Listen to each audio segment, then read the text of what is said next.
So it's been about a week since I released the updated version of my Idle RPG, Alden Idle, and I have some data as to how players have been playing the game, and I have to say, it's looking really good. Let me show you. So this is the analytics dashboard for my game. I've showed this in the past on this channel, and if you're not familiar, this is basically like usage analytics for my game.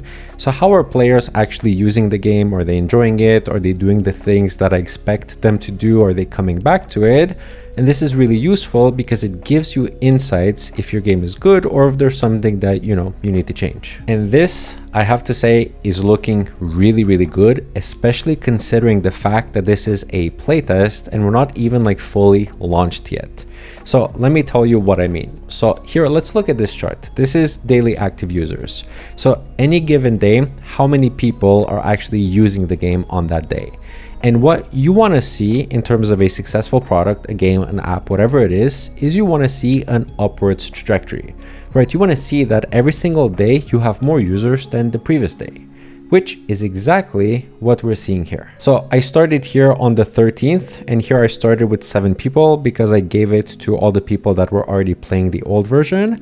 And then yesterday we reached 20 people, right? So that's more than double the people, almost 3 times the people, which is a very, very good sign for my game. And then if we look here at this chart over here, this gives you a little bit more insight as to how often people are coming back to play the game.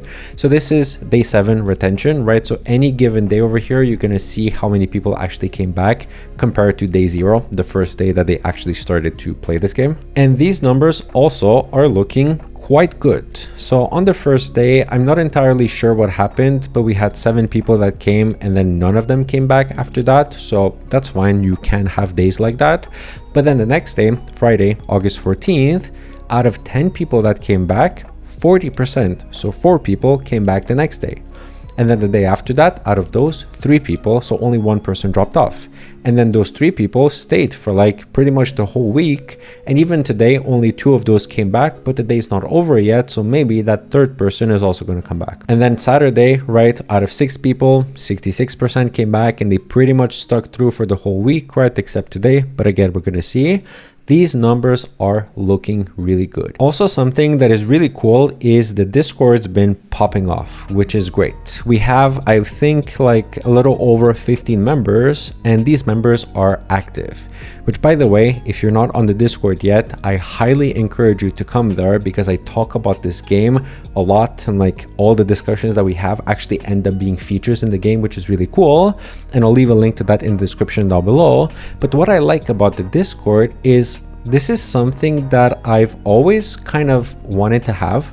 I've always wanted to build something that, I genuinely enjoy, which obviously I do for Alden Idle, but also that other people would enjoy, right? And then build a community around that and just like nerd out on this thing, which to me is really cool. And I love the fact that we actually have this on the Discord, and I can't wait to get more people on this because I think that there's a lot more people that would enjoy this type of game. Now, let me show you a little bit some updates that I've been working on the game itself, because there's some really, really cool content that I've been building, some that is actually released and some that is releasing soon, that I think is gonna fundamentally change really the entire game, right? And which is amazing because it's only gonna get better from here. So the first thing that I added that's actually out now so you can access it right away is I added a new batch of content to the game. So previously you could only go up to Crimsonite, which was at level 50. So in all the skills, right, all the tools and everything, it was all Crimsonite.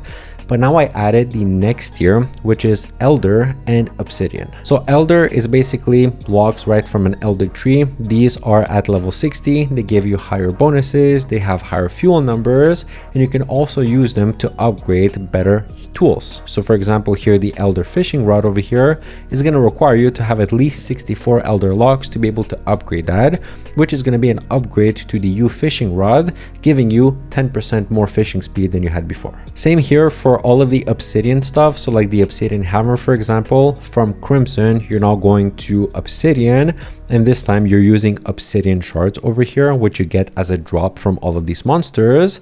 So there's new content that is added to the game to basically give more content to the players. Of course, that's the goal. Now, on top of that, there's also some other things that I've done, like you can see here, NPCs and quests. I did mention this briefly in the last devlog, but now it's actually here. We actually have NPCs and quests.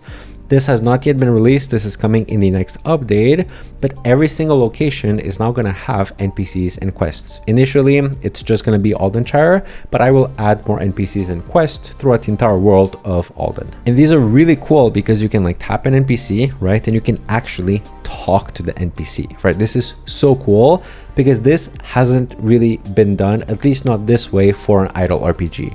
It's usually all about the grind, all about the XP rates, all about the progression and optimization. And I do have that, but you also have like a story layer to it, an adventure layer. So here, Braun, right, has something happen with his roof. So you can like come in here and talk to Braun and figure out what's wrong with Braun's roof. And that's going to lead you to a quest, which is going to have you do a bunch of things and is also going to unlock a dungeon for it to actually do. So there's actual utility to doing the quests. And my goal for this is really to kind of have like a main story that you can go through. And of course, this is optional, by the way, right? Because maybe you don't care about the quest. You just want to like optimize into your skills, which is totally fine. But it's there if you want it, and you can kind of go through the entire world, go through like the main quest, do side quests, do stuff like that, right? Maybe some of these quests like unlock locations or something, right, to give them like a reason to exist.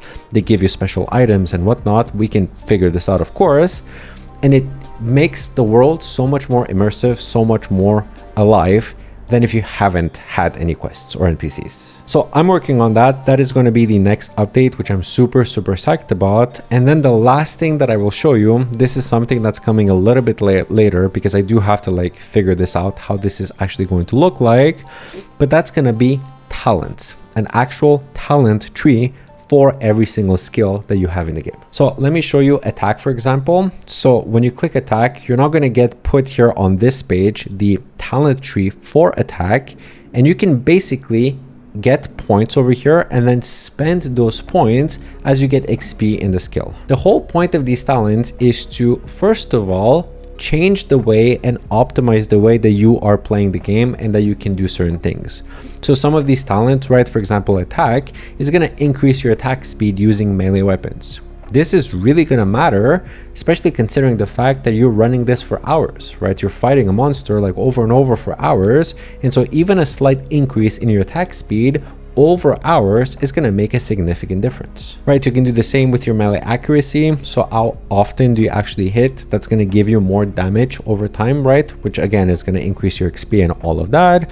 And then you can have some cool things like, for example, it gives your melee hits a chance to heal you for part of the damage that you dealt, which is like a utility thing that's really cool because now every hit can actually heal you, which gives you more HP, which makes you have to eat less food, so it consumes less food. Again, play that back over like hours and you're saving a significant amount of food. And there's all of these talents for all of these different skills over here that makes sense for the skill itself, and you can just spend your points to actually level them, which is really cool. The second really cool thing about this is it actually gives you something beyond level 99 to actually work towards, which is like the whole point. Because level 99 in every single skill is at about 52 million XP, which is not nothing. It's quite a lot. It's like 5 times, I think, or 4 times what old school RuneScape has. So it's quite a lot. But again, you're running this like 12 hours a day, 24 hours a day, right? So like it does add up quickly and you will reach level 99 at some point. But what I wanted to do is I wanted to have something beyond level 99, something like far off beyond that you can work towards and that there's a valid reason for you to actually work towards even after you've maxed out that specific skill.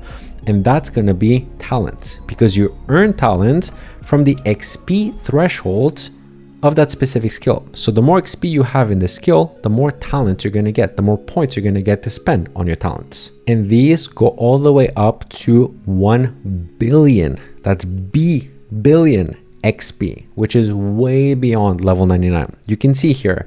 And also what you can see is that every single threshold past level 99, so past level 50 over here, is actually giving you 2 points. So there's actually more reason to grind that because there's more points for you to get. Of course, it makes sense, right? It takes a bunch more XP to actually get there. So now with this, you have like a progression for every single skill to go to 1 billion XP. That's going to take you like such a long time, right? And I'm not even sure if anyone's ever going to reach it. Probably, but not this year, right? Not maybe even next year. Who knows? And it also has utility because it makes your experience in the game actually better, and it optimizes the things that you do. So yeah, that's what I've been working on Alden for the past week. Yes, I did all of this in a week. I work extremely fast and I'm super excited to actually have something to show for it, right? Good analytics, an actual community on Discord, and features that look good and make a great game. Right, so if you want to playtest Alden Idle, you can do so. It's completely free. You can just go to aldenidle.com. You'll find the link in the description down below. Choose iOS, choose Android, whatever you want, whatever you're using, and come playtest it. And also, come join the Discord. It's also going to be linked in the description because your feedback actually matters. If you want to be a part of how we shape this game together, the Discord is the place to be. I'm really trying to build a community of people that enjoy this game and just generally these types of games. So thank you so much for watching. My name has been Darius Cousin, and I will catch you in the next video. Ciao, ciao.